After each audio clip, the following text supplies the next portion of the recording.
Hello guys, আমি SK চলে এসেছি আজকে আবার একটি নতুন ভিডিও নিয়ে তোমাদের সঙ্গে। আজকের ভিডিওটি বিশেষ করে স্টুডেন্টদের জন্য করানো হয়েছে, বিশেষ করে তাদের জন্য যারা টেন্স শিখতে পারছে না বা টেন্স চিনতেই জানে না, তাদের জন্য স্পেশালভাবে আছে।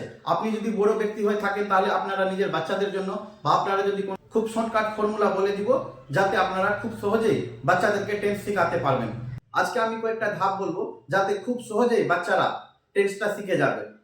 আর শিখে যাবে না শুধু, 100% আমি গ্যারেন্টি দিচ্ছি যে তারা অবশ্যই টেন্স শিখবে। তো চলো শুরু করা যাক ভিডিওটি।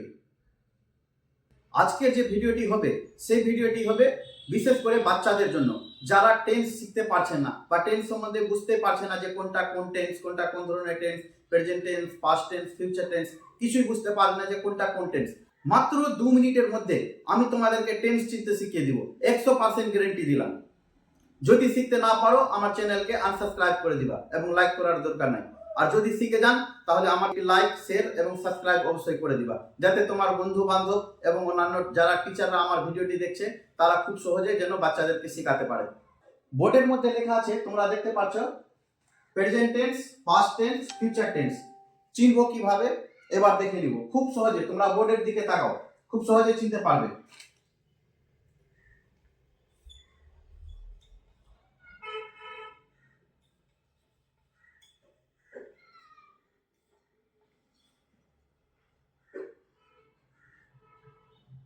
লো মো তো পাস্ট টেন্সটা আমরা প্রথমে দেখে নিব।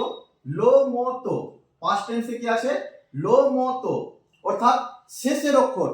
যেমন আমি ক্রিকেট খেলতাম, লাস্টে কি আসছে? মো। এই যে লাস্টে মো, এই যে লাস্টে 3টা অক্ষর লো মো তো, এই লাস্টে মানে এক একটা প্রত্যেকটা ওয়ার্ডের এক একটা বাক্যের মধ্যে যে লাস্টের যে ওয়ার্ডটা থাকবে লো মতো, এই 3টার মধ্যে যে কোনো একটা থাকলে আমরা চোখ বন্ধ করে বুঝে নিব যে এটা হচ্ছে পাস্ট টেন্স। উদাহরণস্বরূপে যদি বলা যায়, একটা উদাহরণ দিচ্ছি।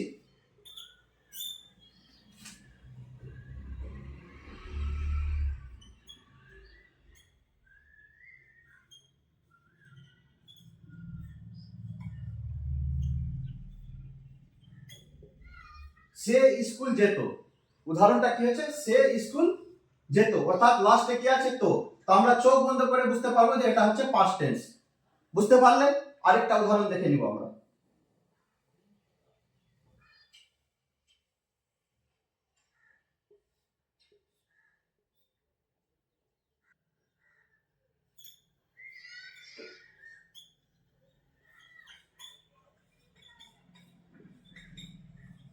সে বলল, লাস্টে কি আছে? লো, অর্থাৎ পাস্ট টেন্স।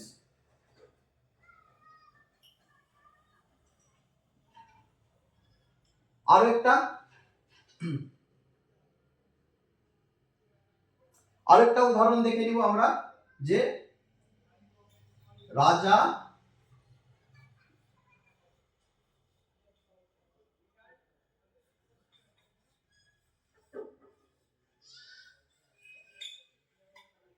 বাজার গিয়েছিল।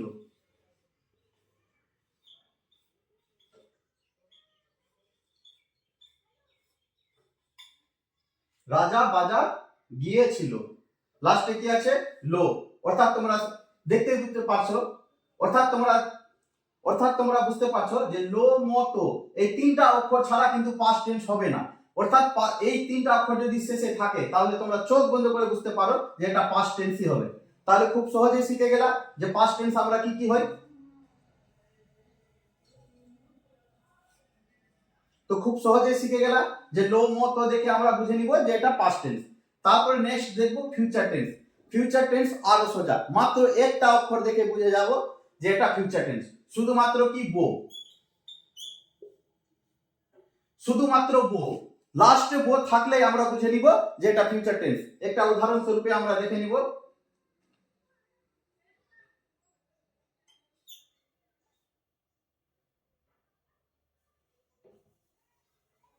যেমন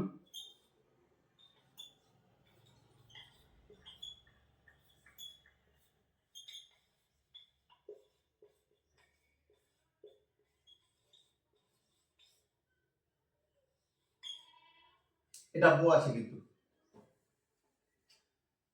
আমার হাতের লেখাটা খুব একটা ভালো নাই। আমি কলকাতা যাব, আমি কলকাতা যাব, লাস্টে কি আছে বো, ফিউচার টেন্স। চোখ বন্ধ করে ফিউচার টেন্স, লাস্টে বো থাকলে ফিউচার টেন্স।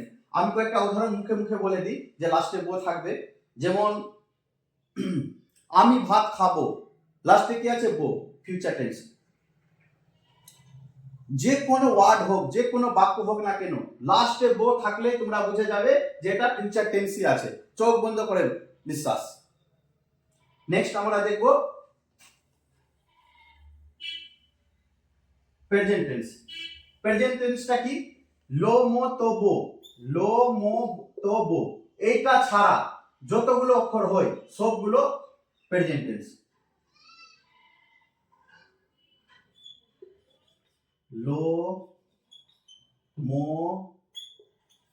তো আরেকটা বো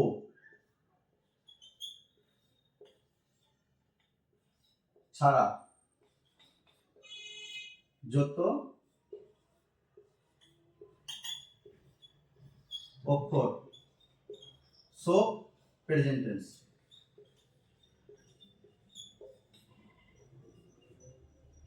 সব কি হবে, প্রেজেন্ট টেন্স। তাহলে আমরা খুব সহজেই বুঝতে পারলাম যে present tense, past tense, future tense. উদাহরণস্বরূপ দেখে নিব প্রেজেন্ট টেন্সটা। যেমন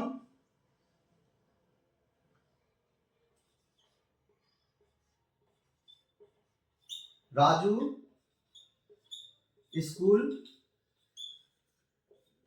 যায়, লাস্টে লো মো তো বো আছে কিছু নাই, মানে এটা প্রেজেন্ট টেন্স। মানে এটা কি সিম্পলি বোঝা যায় যে এটা প্রেজেন্ট টেন্স। তো এরকম তোমরা নিজে প্র্যাকটিস করে দেখবে যে লাস্টে লো মো তো বো না থাকলে প্রেজেন্ট টেন্স, আর লো মো তো থাকলে পাস্ট টেন্স, আর ফিউচার টেন্স থাকলে লাস্টে বো। আশা করি তোমরা এই ভিডিওতে খুব সহজে বুঝতে পেরেছো।